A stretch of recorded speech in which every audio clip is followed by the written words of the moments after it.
Hello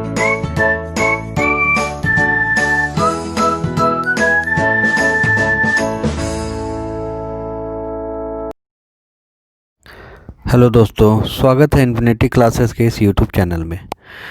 दोस्तों, जैसा कि हमने पिछले वीडियो में 2016 के एसीएफ पेपर का इंग्लिश पेपर को डिस्कस किए थे कि किस प्रकार के क्वेश्चन आते हैं, कैसा सिलेबस होता है और कौन से पोर्शन से ज़्यादा क्वेश्चन आते हैं। आज का यह वीडियो मुख्यतः एक लैंग्वेज पेपर का एक पार्ट बचा था, वो भी छत्तीसगढ़ी भाषा, उसको लेकर हम आए हैं। इसमें हम लोग पहले देखेंगे कि सिलेबस क्या है, छत्तीसगढ़ी भाषा से रिलेटेड सिलेबस क्या है और इसमें कौन कौन से टॉपिक प्रमुख रूप से आते हैं, और साथ ही साथ 2016 के एसीएफ पेपर के प्रीवियस ईयर क्वेश्चन को भी हम डिस्कस करेंगे। यदि हम सिलेबस की बात करें तो छत्तीसगढ़ी भाषा के सिलेबस में ये आपके स्क्रीन पे जो दिख रहा है, ये प्रमुख रूप से सिलेबस है, जिसमें छत्तीसगढ़ी भाषा का ज्ञान, फिर उसके विकास और उसके इतिहास से संबंधित चीज़ें, साहित्यकार इसमें इम्पॉर्टेंट है। साथ ही छत्तीसगढ़ी व्याकरण, इस व्याकरण में भी देशज विदेशज, इससे बहुत सारे क्वेश्चन आते हैं। और कुछ प्रमुख शब्दकोश, यानी कि उस किसी शब्द का छत्तीसगढ़ी व्याकरण में यानी छत्तीसगढ़ी भाषा में क्या होगा उसका मतलब, ये चीज़ पूछता है। तो मुख्य रूप से देखा जाए तो यह छत्तीसगढ़ी भाषा जो सिलेबस है, ये बहुत छोटा सिलेबस है। यदि आप इसे अच्छे से तैयारी करें तो आप इसके क्वेश्चन आसानी से कर सकते हैं।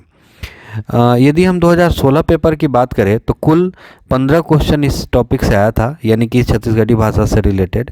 तो आप इसमें 15 क्वेश्चन जो अभी आया था 2016 के प्रीवियस ईयर में, उसको हम लोग डिस्कस करेंगे। ये 85 नंबर क्वेश्चन है, हीरालाल काबोपाध्याय के छत्तीसगढ़ी व्याकरण को डॉक्टर गियर्सन ने किस सन में छपवाया?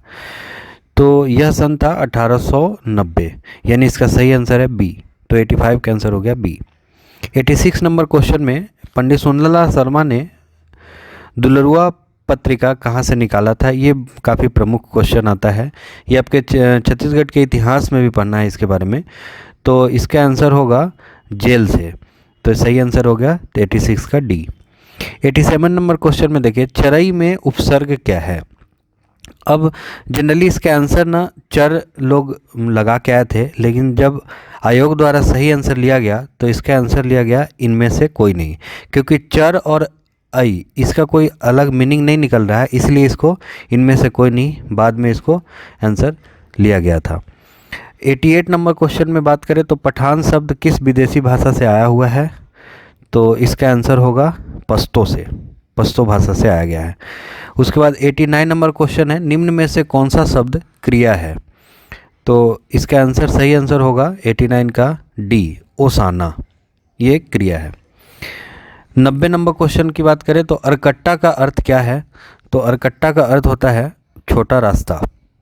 तो सही आंसर है सी। 91 नंबर में हफ्ते बन के पथरा फोरे घर के सील का अर्थ क्या है? तो इसका अर्थ होगा किसी का गुस्सा किसी पर उतारना। तो 91 का आंसर है बी। 92 नंबर क्वेश्चन में सुआ हमर संगवारी के रचनाकार क्या है? ये छत्तीसगढ़ के साहित्य एवं साहित्यकार से रिलेटेड है। तो इसका सही आंसर है लखनलाल गुप्ता।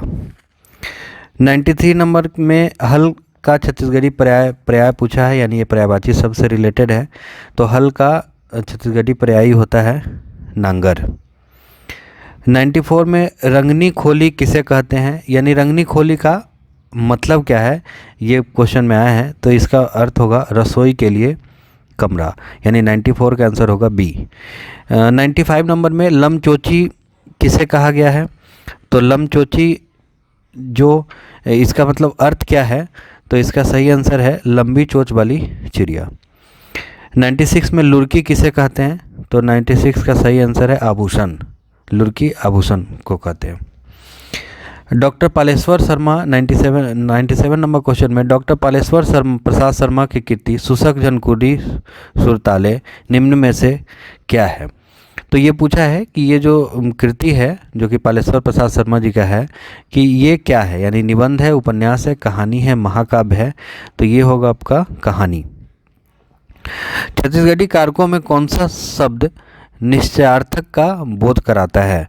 तो सही आंसर इसका होगा हर, सी, यानी 98 का आंसर होगा सी। उसी तरह 99 क्वेश्चन में निम्नलिखित शब्दों में से समूहवाचक संज्ञा को पहचानिए, यानी कि छत्तीसगढ़ी व्याकरण से लिया गया है। तो इसका सही आंसर होगा बर्दी। बर्दी का मतलब होता है गाय भैंस का समूह को बर्दी कहते हैं। लास्ट क्वेश्चन का माई पिल्ला में कौन सा समास है? तो इसका सही आंसर है द्वंद्व समास। तो इस तरह हमने 2016 के एसीएफ पेपर के छत्तीसगढ़ी भाषा क्वेश्चन को देखे। अगला वीडियो हम लोग कुछ अन्य दूसरे सब्जेक्ट पे भी लाएंगे। यदि आपको अच्छा वीडियो लग रहा है तो आप इसे शेयर और सब्सक्राइब ज़रूर करें। तब तक के लिए धन्यवाद।